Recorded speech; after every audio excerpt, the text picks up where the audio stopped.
క్రీస్తునందు ప్రియమైన దేవుని బిడ్డలారా, ఈనాటి దేవుని సందేశం. నా అంతరింద్రములను నీవే కలుగజేసితివి, నా తల్లి గర్భమందు నన్ను నిర్మించిన వాడవు నీవే. కీర్తనల గ్రంథం 139వ అధ్యాయము 13వ వచనము.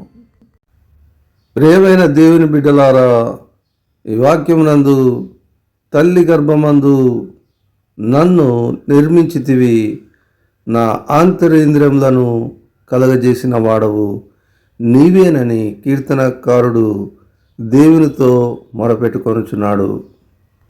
కాబట్టి మనలను సృష్టించిన దేవునికి మరుగైనది ఏదియూ లేదనియు, ఆయనే సృష్టించి పోషించి సంరక్షించువాడై ఉన్నాడని ఈ వాక్యము సెలవిచ్చుచున్నది. మనలను సృజించిన దేవునికే సకల కృతజ్ఞతాస్తుతులు చెందునుగాక.